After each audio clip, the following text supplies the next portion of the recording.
ಮೇ ತಿಂಗಳಲ್ಲಿ ಕೆರೂರ ಗ್ರಾಮ ದೇವತೆ ಜಾತ್ರೆ ನಡೆಸಲು ನಿರ್ಧಾರ. ಬಾದಾಮಿ ತಾಲೂಕಿನ ಕೆರೂರ ಪಟ್ಟಣದ ಗ್ರಾಮ ದೇವತೆ ದ್ಯಾಮವ್ವ ದುರ್ಗವ್ವರ ಜಾತ್ರೆ ನಡೆದು 9 ವರ್ಷ ಪೂರೈಸಿದ್ದು 2026ರ ಮೇ ತಿಂಗಳಲ್ಲಿ ಜಾತ್ರೆ ನಡೆಸಲು ಜಾತ್ರಾ ಸಮಿತಿ ನಿರ್ಧರಿಸಿದೆ. ಶುಕ್ರವಾರ ಪಟ್ಟಣದ ಹಳಪೇಟೆಯ ಬಡಿಗೇರ್ ಓನೆಯಲ್ಲಿ ಇರುವ ಗ್ರಾಮ ದೇವತೆ ಗುಡಿಯಲ್ಲಿ ಜಾತ್ರಾ ಸಮಿತಿ ಅಧ್ಯಕ್ಷ ಮಾಂತೇಶ್ ಮೇಣಸಗಿ ಅವರ ಅಧ್ಯಕ್ಷತೆಯಲ್ಲಿ ಪಟ್ಟಣದ ಕೆಲವು ಪ್ರಮುಖರು, ಹಿರಿಯರು ಸೇರಿ ಗ್ರಾಮ ದೇವತೆ ಜಾತ್ರೆಯ ಪೂರ್ವಭಾವಿ ಸಭೆ ನಡೆಸಿದ್ದಾರೆ. ಸಭೆಯಲ್ಲಿ ಎಲ್ಲರ ಸಮ್ಮತಿ ಮೇರೆಗೆ ಮೇ ತಿಂಗಳಲ್ಲಿ ಕೆರೂರಿನ ಎಲ್ಲ ನಾಗರಿಕರು ಸೇರಿ ಜಾತಿ, ಮತ, ಪಂಥ, ಪಕ್ಷ ಮೇಲು ಕೀಳು ಭೇದ ಭಾವ ಇಲ್ಲದೆ ಎಲ್ಲರೂ ಸೇರಿ ಶಾಸ್ತ್ರೋಕ್ತವಾಗಿ, ಸಂಪ್ರದಾಯಕವಾಗಿ ಯಾವುದೇ ಲೋಪದೋಷವಾಗದಂತೆ ಅದ್ದೂರಿಯಾಗಿ ಗ್ರಾಮ ದೇವತೆ ಜಾತ್ರೆ ಆಚರಿಸೋಣ ಎಂದು ನಿರ್ಧರಿಸಿದ್ದಾರೆ.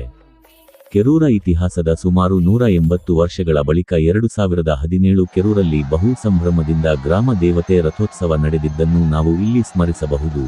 ಆ ಸಂದರ್ಭದಲ್ಲಿ ಪ್ರತಿ 9 ವರ್ಷಕ್ಕೆ ಜಾತ್ರೆ ನಡೆಸಲು ಪಟ್ಟಣದ ಪ್ರಮುಖರು, ಗುರು ಹಿರಿಯರು ಹಾಗೂ ಜಾತ್ರಾ ಸಮಿತಿ ನಿರ್ಧರಿಸಿತ್ತು.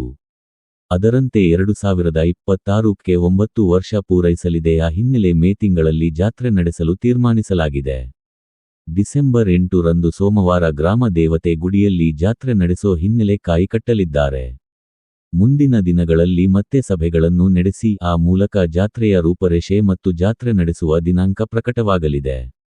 ವರದಿ ಶ್ರೀಧರ್ ಚಂದರಗಿ, ಕೆರೂರ ನ್ಯೂಸ್ ಚಾನಲ್ ಸಂಪಾದಕರು.